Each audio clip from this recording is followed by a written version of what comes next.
말씀을 체계적으로 나누는 요한복음, 오늘은 요한복음 이 책의 115쪽 23강입니다. 요한복음 7장 50절에서 51절.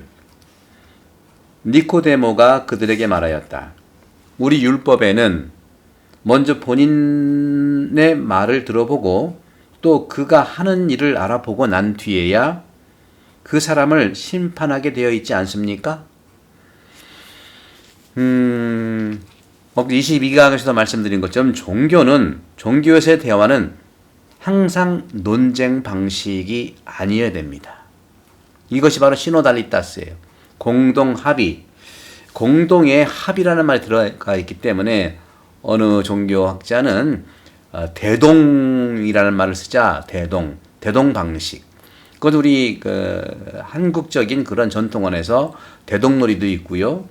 또 대동제도 있고요. 크게 함께 한다는 것이죠. 그런 점에서 이 대화가 논쟁으로 변질될 때 서로 상대방을 비난하기 시작합니다. 논쟁의 불씨가 되는 것은 그 내용이 종종 불이하게 변하고 그것은 또 편파적이기 때문입니다. 이러한 경우 우리는 어떻게 행동해야 할까요? 니코데모가 그 예를 잘 보여주고 있죠. 그는 비록 예수님을 반대하는 편에 서 있는 무리 가운데 한 사람이지만 그분은 율법학자고 또 법조인이에요.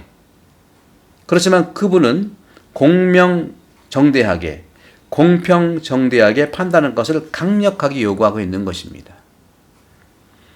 우리가 서로 논쟁하게 될 때에는 전체가 아니라 어느 한 부분을 판단하면서 자기의 옳음을 주장하는 겁니다.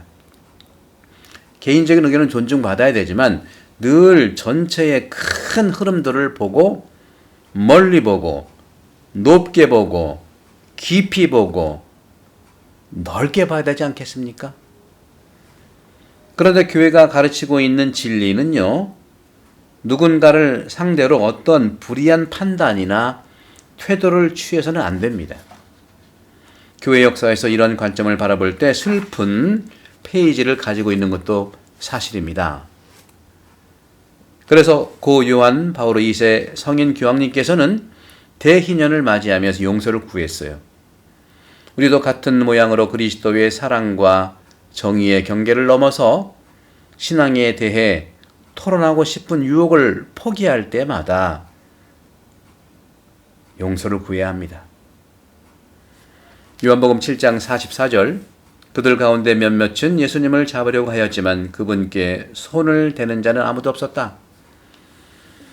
논쟁을 해결하기 위해 보다 단순하고 근본적인 방법은요, 논쟁 반대자들을 사회로부터 격리하거나 죽임으로써 대화의 관계를 파괴하는 것으로 나타납니다.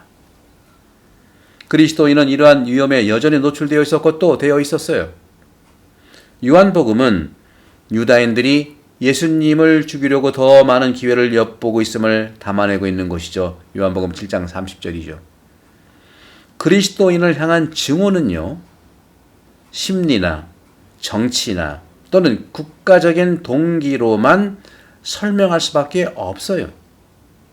시작부터 악은 하느님을 반대해 움직이는 전쟁 역할을 합니다.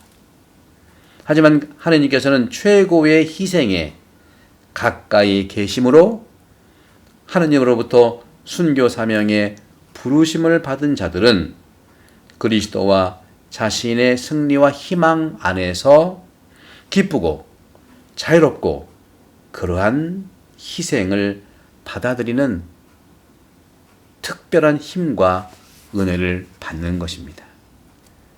오늘도 23강에서 이 책의 챕터 7장 예수님에 대한 혼란, 요한복음 7장 1절에서 52절의 말씀을 나눴는데요.